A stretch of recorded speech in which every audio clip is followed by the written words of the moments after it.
Welcome to the Whiskey Warehouse. I'm Nick. I'm Beardy. Today we are reviewing Jim Beam Bonded, provided by Whiskey Fishin'. Thank you much, bud. Thank you so much for this opportunity. Sent us a bunch of samples, including Booker's Silver, Jim Beam Bonded, and a mystery bottle, which he wants us to do a live opening of. Oh, okay. Yeah. So like another Instagram stream. Instagram stream. I'm waiting till Dylan comes down for that, but definitely. And there was one other thing he sent, I cannot remember. Redemption. Some kind of, it's kind of a local, not brewery, distillery that is where he lives. Oh, okay, cool. So excited to taste it. Yeah, definitely. So we'll pop in this. I think, I'm not sure what the proof. I think it's 100 proof. It's a bond, so it's 100 proof, 4 years at least. And I have tried this. We visited the Jim Beam distillery on my bachelor party. And it's very woody. That's what I got from it. But see, I like these little bottles everyone sends the samples in because it's a perfect. I'm saving these. Yeah, it's perfect. So we can send some out. Yes. But yeah, let's get to Dylan's legs. I'm excited. It's a lighter color than Heaven Hill. Yeah, no, that's what I was about to say. It's like a caramel color. Yeah, it's gonna be hard to tell the legs because we washed them out, but yeah, we'll just get to the smell and tasting then. It's an after show. Yeah. It's a really significant smell. A little bit of cherry. It's like cherry wood. Mm-hmm. Fruit. Like I get like a whole bunch of fruit. I do too. Yeah, and oaky too. So that's why where I see it's perfect cherry wood, but like I get like barely a lot, just barely citrus, barely. I can see that. And then a little bit of charcoal, a little bit of vanilla. I get some maple too. And a little bit of maple, yeah. It's sweet, man. It smells very sweet. We'll see. Oh, no. What? What's your, Oh! Yeah. What is our expectation on this? Well, you remembered. Yeah, I did. You remembered. Yes. I would have went right in, man. So, you know how we do our ratings after all the shows? Right. All see right. how that matches up with our end. Yes, so right now, with your expectations, what would you rate this as how high so give us the number of your expectation. Well, I've had this before, but I was also pretty drunk when I tried it. I'd probably give it an 81. 81? Yeah. Me, I liked, I've only had a few bonds.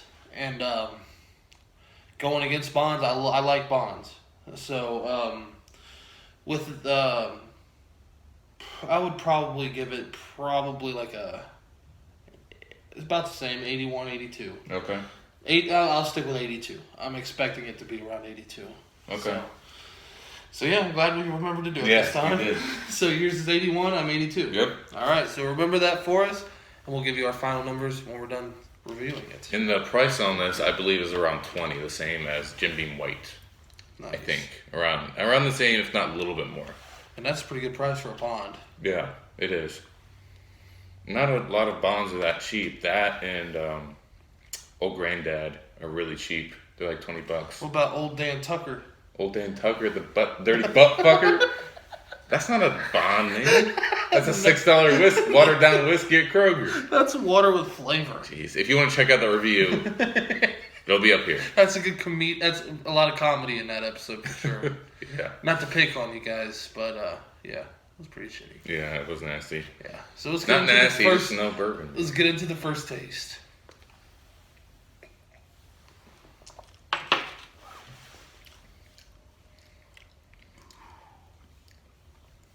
Explosion of flavor. Yeah.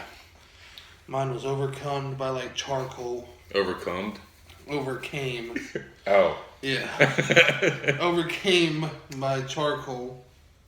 Char. I got nothing but oak and wood. I wasn't expecting a char because I was expecting, more oaky. I mean, I'll mix that char in with the oak. Yeah. But I wasn't expecting that. It's not a bad thing.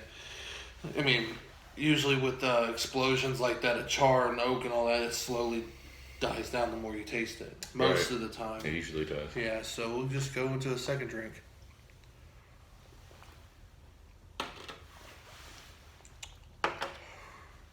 Nope, didn't die down for me. It is strong in the oak and char. I can see what you're saying. Yeah, I mean it overpowers the vanilla because I can barely hit. I don't get any fruit on the taste, really. No, not at all.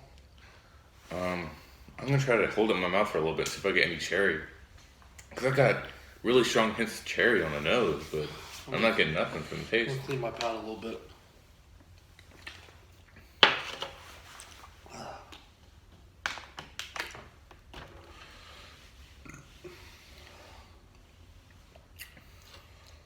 You know what?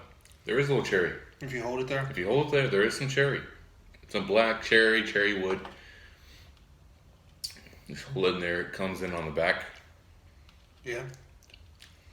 Not bad. Yeah, I can taste the cherry now. Just the only issue I have with it is just the charcoal's overpowering. And I don't remember The char or charcoal? Char. Char. The char. Yeah. And the oak. Because I would put them both in the same category in this drink. You know, Jim Beam has a double oaked bourbon too. Oh, God. And then Devil's Cut. They like their wood, man. Ugh. You know what the Devil's Cut is, right? Yeah, that's When the bourbon, when it gets really hot, the bourbon gets sucked into the wood, and then when you put water in it, and it comes out, and that's what they use in the Devil's Cut. I mean, I've never tried it. It might be good. I've had it, when I tried it, like, it must have been 5 years ago, but I liked it. It burned like a motherfucker back then, but I wasn't a big whiskey drinker back then, but it was alright. Your dad would not stop bitching about it. Man, it burns all the way down, man. Flip a finger, Dave. Flip a finger, Dave. But yeah, right now it's just that char is overpowering everything. I wish I could just get rid of that to taste all the underneath stuff. Because I can tell right now it's full of flavor. Full.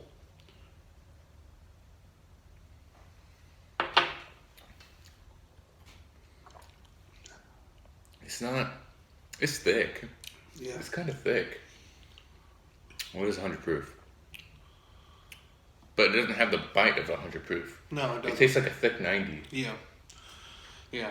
That's what I was about to say too. It doesn't taste like it's strong enough to be 100, but Right. a bond, that's like that's one of the like minimal things, right? You gotta at least be 100 proof. 100 proof, 4 years. Yeah. It's like the two major Those ones. are the two main things. Yeah. So you know it's 100, but it would make you look at the bottle twice. Yeah. You'd be like, oh, well, this ain't no 100. And you're, it's 100. Mm-hmm. This little bond I want to bring on here that you haven't tried. It's very hard to find. It's each Taylor, one from Buffalo Trace. I like Buffalo Trace. They make bonds of many different bourbon types. The one I have is small batch. There's also single barrel. There's a bunch of different ones. Man, there's so many. They have a rye, I think, but it's 100 proof. It's hard to find. I had to go to Buffalo Trace to get it. Comes in a big tube. Oh yeah. And then you open it and then take the bottle out. Yeah. Yeah, we'll try that sometime.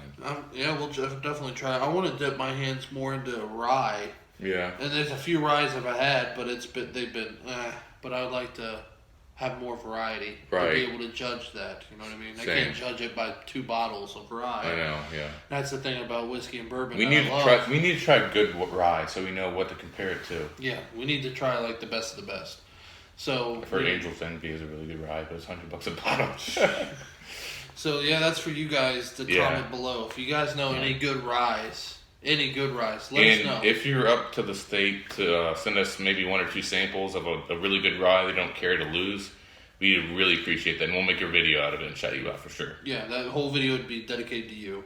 Sure. So yeah, it's just something we're wanting to try because Right. we've had a few ryes and they were okay, but They were just complete opposites. I mean, the flavors just were completely different. We tried the George Zickel rye, which is like a sweet rye, not much pepper. no. And then we had a Traverse City rye, which is like piney and very peppery. So Yeah. they're kind of complete opposites, you know. So we'd like to have that perfect example so we can base everything off that. Right. We can't really base anything off those 2 options. So, Right. but yeah, this drink right here. You want I to give would, your score? Yeah, easily. How it matches up? I'd give it a 72. Just because I wasn't expecting the char to be that strong. Yeah. If the char wasn't overpowering, that would have easily made 81 or 82 because I could still taste. My palate can obviously tell there's a burst of flavor in that, but I just can't get to those flavors because of that char. It's just overpowered by the wood, man. Yeah, and They probably use alligator char. probably, yeah. The number 4, the highest you can use, but Yeah, I just can't get over that. You can get a few more extra tastes if you leave it in your mouth a little bit, but the only thing we really got different was the cherry. the cherry, the oak, the char. I didn't get much else, man. Yeah, I mean, there was some. I know that's all in some there. caramel, some stuff like that, but yeah, That's the only issue I had with it, and I feel like that's about 50% of the drink. I feel like 50% at least is all the flavor, and the other 50% is how it goes down and how it goes in Yeah. and how. So like the charcoal and the wood just overcame all of it, so that's why it's a little bit low on my end. same. I initially gave it an 81. I'd probably give it like a 74. So we're on the same boat. It's kind of sad, but I put this below Jameson. Get Jameson a 79. Yeah, well, James, I can tell easily because James, you can tell, you can taste more of like I said. I love Irish whiskey. I love the butter notes and shit like that, but aluminum was so strong on that. I didn't like it, but it was okay. It was like a solid 79. Not a go-to, but one that I keep on the shelf just in case. And this stuff I'd keep on the shelf, and too, for $20 a bottle. Right. And I'm sure you can definitely mix this to bring out more flavor, but like by itself, it might be good on the rocks. It probably is better on the rocks being so high in proof. Yeah. It probably is. Probably brings out a lot of the flavor actually. Mm-hmm. So I actually kind of wish we had more so we can dip some water in it. Yeah. Should have done that. Probably. We didn't think about it. No. Yeah. If we can find a bottle around here, we might try that, but yeah, we'll see. Yeah, next time we definitely will. I think we should definitely have a glass with ice in it from start now with all the bonds. Right. So compare it straight to. Yeah. Well, it depends on our how much we're offered. If we have a full bottle. If you have samples, you just pour half. Yeah. Put some like a cup full of water or ice in it. Mm-hmm. Try that and then try straight. Yeah. Or vice versa. It doesn't matter. So from now on, that's what we'll do with the bonds. We'll do that. Yeah. But yeah, it's. My score might go drastically up having that option, but right now by itself, with a lot of whiskeys, water does give more flavor to it. It just opens it up, man. Mm-hmm. It terminates that oak and all those flavors you can't get past, and opens a barrier where you can taste it. No, that's perfect for this. Yeah, that would be because I can tell this is full of flavor. Yeah, but you just can't. It is. It's just oak. Too oaky, man. Too charcoaly. Yeah. Yeah, so we're going to shout out to all the regulars. We don't usually do shout outs and after shows, but shout out to Whiskey Fishing for sure for sending us these samples. Yes. Much appreciated. Good shit. Mm-hmm. We need to try it with water, man. Yeah. Next episode will probably be a backup episode. We're going to do a local distillery, and you'll find that out once we release it. Yes. So very, very. I've heard good things about the local distillery too. So. Yep. So we'll see you guys next week. Sounds good to me. Peace. See you guys. Peace.